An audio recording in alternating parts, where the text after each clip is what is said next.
സംവിധായകൻ രഞ്ജിത്തിനെതിരെ ഗുരുതര വെളിപ്പെടുത്തലുമായി ബംഗാളി നടി ശ്രീലേഖ മിത്ര. ഡയറക്ടർ രഞ്ജിത്ത് പാലേരി മാണിക്. 1976 SFIയിൽ തുടങ്ങിയതാണ് ജീവിതം. 2009-10 പാലേരി മാണിക്യം എന്ന സിനിമയിൽ അഭിനയിക്കാനെത്തിയപ്പോൾ മോശമായി പെരുമാറി. രാത്രി മുഴുവൻ പേടിച്ച് ഹോട്ടലിൽ കഴിഞ്ഞു. അതൊന്നൊരു വിഷയമൊന്നല്ല, അതിനാരും ശ്രമിച്ച് പരാജയപ്പെടുകയും വേണ്ട. He was standing beside me and he was playing with my bangles, touching my skin.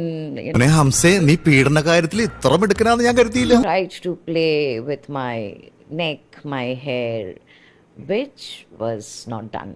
എന്റെ പൊന്നെ, ഇത് 15-ലൊന്നും നിൽക്കൂല കേട്ടോ. 15-അംഗ പവർ ഗ്രൂപ്പ് ആരാണ്, ആ സൂപ്പർ താരങ്ങൾ ആരാണ് എന്നും പറഞ്ഞ് 2 ദിവസമായി ചാനലുകളിലൊക്കെ ചർച്ചയാണ്. പക്ഷേ ഒടുവിൽ പുറത്തു വന്നത് രഞ്ജിത്തണ്ണന്റെ പേരാണ്. കറകളഞ്ഞ സഖാവ്. നല്ലൊരു തുടക്കമാകട്ടെ കേട്ടോ, ഇനിയും വരാനിരിക്കുന്നതേ ഉള്ളൂ. എന്നാലും അണ്ണാ, എന്തായിരുന്നു ചലച്ചിത്ര അക്കാദമി ചെയർമാൻ എന്നും പറഞ്ഞ് മൈക്കിന് മുന്നിലെത്തിയ നാട്ടുകാർ കൂവുന്ന ഒരു ഘട്ടം ഉണ്ടായിരുന്നു. അപ്പോഴൊക്കെ അണ്ണനങ്ങ് കൊണ്ട് ഇളകും. ഞാൻ ആരെന്നറിയാമോ, നിന്നെ പിന്നെ കണ്ടോളാം ഈ മട്ടായിരുന്നു. പക്ഷെ അങ്ങ് ബംഗാളിൽ നിന്ന് നടി വന്നു അണ്ണനെ വലിച്ചു കീറി ഒട്ടിക്ക്. ബംഗാളി നടി എന്ന് കേട്ടപ്പോ അണ്ണന് ചോര ഞരമ്പുകളിൽ തിളച്ചു. പക്ഷെ ബംഗാളി നടി തൽപര കക്ഷിയല്ല. കുറച്ച് തിളച്ച വെള്ളം കോരി അങ്ങ് ഒഴിച്ച പീഡിപ്പിച്ചോണ്ട് ജയിലോട്ടിന്നല്ലേ അവിടുത്തെ തടവുകാരോഗം മരണം ഇടിയിട്ടുള്ള കേട്ടുള്ളത്. അണ്ണൻ ചൊറിഞ്ഞൊറിഞ്ഞു ചെല്ലുമ്പോൾ മടിക്കുത്തഴിക്കുന്ന സ്ത്രീകളെ കണ്ടിട്ടുണ്ടായിരുന്നുള്ളൂ എന്ന് തോന്നുന്നു. ആ എക്സ്പീരിയൻസുമായിട്ട് ചെന്നതാണ്. പക്ഷെ ഇത് വലിച്ചു കീറി ഒട്ടിച്ചു കളഞ്ഞു. പാലേരി മാണിക്യത്തിൽ അഭിനയിക്കാൻ വന്ന സ്ത്രീയാണ്. നേരത്തെ പറഞ്ഞല്ലോ, ബംഗാളിലെ പ്രമുഖ നടിയാണ്. അവനെ അന്വേഷിച്ച് എവിടെ നിന്നൊക്കെ ആൾക്കാർ വരുന്നതെന്ന് പറയാൻ ഒക്കത്തില്ല. ഇന്നാളെ അവനെ തല്ലാൻ കുറെ ആൾക്കാർ വന്നു. രാവിലെ നടിയെ വിളിക്കുന്നു, ചർച്ച നടത്തുന്നു. പോരാ, അത്ര സുഖമായില്ല. അതുകൊണ്ട് വൈകിട്ടായപ്പോൾ നടിയെ ഈ പുള്ളി വിളിക്കുന്നു. വിളിച്ചിട്ട് പറയുന്നു, താൻ താമസിക്കുന്ന ഹോട്ടലിലേക്ക് വരണം, കുറച്ചധികം ചർച്ച ചെയ്യാനുണ്ട്, ക്രൂ കാത്തിരിക്കുന്നു എന്ന്. അങ്ങനെ നടി ഈ സംവിധായകൻ രഞ്ജിത്ത് താമസിക്കുന്ന ഹോട്ടലിലേക്ക് വരികയാണ്. അപ്പോൾ ഫ്രണ്ടിലൊരു മുറിയുണ്ട്. സാധാരണ ഗസ്റ്റൊക്കെ വന്നിരിക്കുമ്പോൾ ഇരിക്കുന്ന മുറിയാണ്. അവിടെ ചെന്നപ്പോൾ ഗസ്റ്റ് ഉണ്ടായിരുന്നു. ഈ സിനിമയുമായി ബന്ധപ്പെട്ട അണിയറ പ്രവർത്തകരാണ് എന്ന് പറയുന്നു. എന്തായാലും ഇച്ചിരി ഡാർക്കാണ് സീൻ. എല്ലാവരെയും അരണ്ട വെളിച്ചത്തിലേ കാണാൻ പറ്റുന്നുള്ളൂ. എന്തായാലും നടി അങ്ങനെ നിൽക്കുമ്പോൾ സംവിധായകൻ മെല്ലെ മെല്ലെ മെല്ലെ അപ്പുറത്തെ മുറിയിലേക്ക് നടന്നു പോകുന്നു. കയ്യിലൊരു ഫോണുണ്ട്. എന്നിട്ട് പറയുന്നു, ഇത് ഛായാഗ്രാഹകരാ, ഒന്ന് വരാമോ, ഇച്ചിരി സംസാരിക്കാനുണ്ട് എന്ന്. അങ്ങനെ ക്രൂവിനൊപ്പം നിന്ന നടി പതുക്കെ ഈ രഞ്ജിത്ത് നിന്നിടത്തേക്ക് പോവുകയാണ്. അവിടെ ചെല്ലുമ്പോൾ അത് ഇയാളുടെ ബെഡ്റൂമാണ്.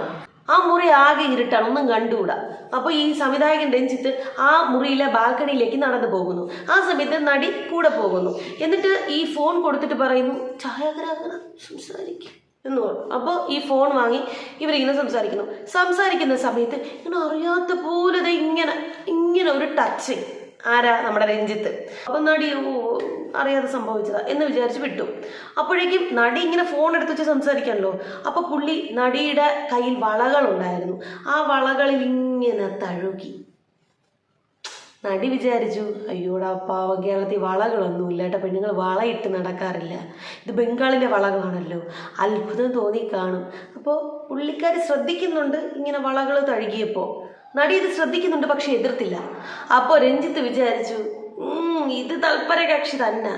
അങ്ങനെ പതുക്കെ ഈ വളയിലെ തൊടൽ മാറി ഇങ്ങനെ പോയി കഴുത്തിൻ്റെ പിന്നിലായി തഴുകുന്നു, മുടിയിൽ തലോടുന്നു. പക്ഷെ പുള്ളിക്കാരിക്ക് എത്ര പിടിച്ചില്ല. ആള് സ്റ്റാറായിട്ടാ ഈ ഒറ്റ സംഭവത്തോടുകൂടെ. ഇത് 2009-2010 കാലഘട്ടത്തിൽ നടന്നതാണ്. നടിയും ചെറുപ്രായമാണ്.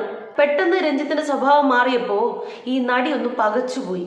അതുകൊണ്ട് തന്നെ നമ്മുടെ സംവിധായകന്റെ പല്ല് ഇപ്പോഴും ബാക്കിയുണ്ട്. ഇനി അതൊക്കെ വൈപ്പ് പല്ലാണെന്ന് എനിക്ക് അറിഞ്ഞുകൂടാ. എന്തായാലും അന്ന് അടി കിട്ടിയില്ല. അന്ന് നടി ഇയാളെ തട്ടിമാറ്റി ആ മുറിയിൽ നിന്ന് ഇറങ്ങിയോടി ഈ ഹോട്ടലിലേക്ക് വരുന്നു. അന്ന് താനുമായി ബന്ധപ്പെട്ടവരെ വിളിച്ച് കാര്യങ്ങൾ അറിയിക്കുന്നു. എനിക്കിപ്പോൾ തന്നെ ടിക്കറ്റ് ബുക്ക് ചെയ്യണം എന്ന് പറയുന്നു. ഇതൊന്നും ബുക്ക് ചെയ്ത് കൊടുത്തില്ല. സ്വന്തം ചെലവിൽ നടി ടിക്കറ്റ് എടുത്തു. നേരം പുലർന്നപ്പോൾ സ്ഥലം വിട്ടു. അതായത് രാഖി രാമാനൻ നടി ഇവിടുന്ന് പേടിച്ചോടി. ഇയാൾ ഈ റാക്കറ്റിലെ പ്രധാന കണ്ണിയാകാൻ സാധ്യതയുണ്ടെന്ന് പോലീസ് കരുതുന്നു. പക്ഷെ എന്തായാലും രഞ്ജിത്തിന് ആളത്ര പരിചയമില്ല. ഇന്നത്തെ കാലഘട്ടത്തിൽ എങ്ങാനും ആയെങ്കിലേ ആ പല്ല് മാത്രമല്ല, സർവ്വതം അടിച്ച് പൊട്ടിച്ചനാ നടി. കാരണം ബംഗാളിലെ പ്രമുഖ നടിയാണ്. ഒരു 3 വർഷം മുൻപ് ഒരു നടൻ തന്നോട് മോശമായി പെരുമാറി എന്ന് പറഞ്ഞ് സിനിമ തന്നെ ഉപേക്ഷിക്കാൻ തയ്യാറെടുത്തവരാണ് ഈ നടി. അങ്ങനെയുള്ള നടിയോടാണ് ഒരു 10-14 വർഷം മുൻപ് അണ്ണൻ ഞരമ്പുമായിട്ട് ഇറങ്ങിയത്. അവനെ അറിയാവുന്ന പറയുന്നതേ നാണക്കേടാ. അവനെ പറ്റി നാട്ടുകാർക്ക് ശരിക്കും അറിയില്ല. എന്തായാലും കൊള്ളാം. ഇടത് സഹയാത്രികനായ ചലച്ചിത്ര അക്കാദമി ചെയർമാനെതിരെ ഇടത് ഭരണകൂടത്തിന് കീഴിൽ ബംഗാളി നടി വന്ന് വെളിപ്പെടുത്തേണ്ടി വന്നു. ഇനിയെങ്കിലും കേസ് എടുക്കുവോ? ഇന്ത്യ കണ്ട ഏറ്റവും പ്രഗത്ഭനായ ഒരു കലാകാരനാണ്. ഇത്രയും വിഷമിക്കുന്ന ഒരാൾ ഈ താലൂക്കിൽ തന്നെ ഇപ്പൊ ഉണ്ടാവില്ല. ഒരാളൊരു പരാതി തന്നാൽ ആ പരാതിന്മേൽ നമുക്ക് എഫ്ഐആർ ഇടാം. ഏതെങ്കിലും ഊഹാപോഹത്തിന്റെ അടിസ്ഥാനത്തിൽ ഏതെങ്കിലും ഒരു കമ്മിറ്റിയുടെ റിപ്പോർട്ട് അടിസ്ഥാനത്തിൽ നമുക്കൊരു തീരുമാനമെടുത്ത് ഒരു എഫ്ഐആർ ഇട്ടാൽ അത് നിലനിൽക്കില്ല. പരാതി വിടുന്നതിനും ആ പരാതി മുന്നോട്ട് കൊണ്ടുപോകുന്നതിനും ആഗ്രഹിക്കുന്നുണ്ടെങ്കിൽ അതിനു വേണ്ടിയിട്ടുള്ള പിന്തുണയും അതിനു വേണ്ടിയിട്ടുള്ള ക്രമീകരണവും ഒരുക്കും. ഇനിയാണ് അഡാർ ഐറ്റം വരുന്നത്. എനിക്കറിയത്തില്ല, ഞാൻ ഈ നാട്ടുകാരനല്ല കുഞ്ഞ്. ഇപ്പൊ സിനിമയിലെ ഭാഗമല്ല, സർക്കാരിന്റെ ഭാഗമാണ്. സർക്കാരിന്റെ അഭിപ്രായം മുഖ്യമന്ത്രി പറഞ്ഞിട്ടുണ്ട്, അതിനപ്പുറം ഞാനൊന്നും പറയത്തില്ല. ഒരു പെണ്ണ് കിട്ടി എന്നെ പോലെ മര്യാദക്ക് ജീവിക്കാൻ നോക്ക്. എന്തായാലും പുള്ളിക്ക് ചെറിയൊരു ആശ്വാസം കാണുന്നുണ്ട് കേട്ടോ. ഞങ്ങൾ സ്ത്രീത്വത്തോടൊപ്പം അല്ലേ, സ്ത്രീത്വത്തെ ബഹുമാനിക്കുന്നവരല്ലേ. നിങ്ങൾ പിന്നെ ആവർത്തിച്ച് ചോദിച്ചുകൊണ്ട് ഒരു കാര്യം പിന്നെ മാറ്റി പറയാൻ പറ്റൂ? ബംഗാൾ എന്ന് വെച്ചാൽ എന്താ? നമ്മുടെ സ്വന്തം സ്ഥലം, നമ്മൾ അടക്കി വേണ സ്ഥലം. അപ്പൊ ബംഗാളി നടി എന്ന് വെച്ചാൽ എന്താ? നമ്മുടെ സ്വന്തം കൊച്ച് എന്ന് കരുതിയതാണ് നമ്മുടെ രഞ്ജിത്തിന് പറ്റിയ പിഴവ്. എന്തായാലും ഇതൊരു മഞ്ഞുമലയുടെ അറ്റമായി കണ്ടാൽ മതി.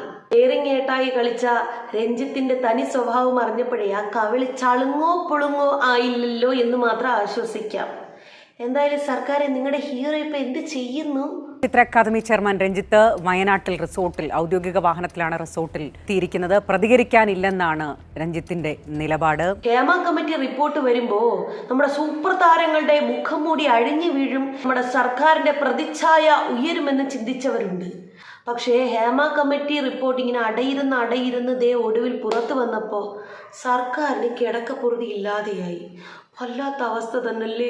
സൂപ്പർ താരങ്ങൾ പീഡിപ്പിക്കാൻ ഇറങ്ങിയാലും ഇവിടെ നമ്മുടെ സർക്കാരിന് കിടക്കപ്പുറതി ഇല്ലാത്ത അവസ്ഥ. ഇരയോടൊപ്പമാണ് വേട്ടക്കാരൻ, ഇരയോടൊപ്പമാണ് വേട്ടക്കാരനൊപ്പം അല്ല. എന്തായാലും ഇനി ഈ വഴി വരണേ, വനിതാ മതിൽ കെട്ടാൻ എല്ലാരും കൂടെ കയറി അങ്ങ് നിൽക്കും.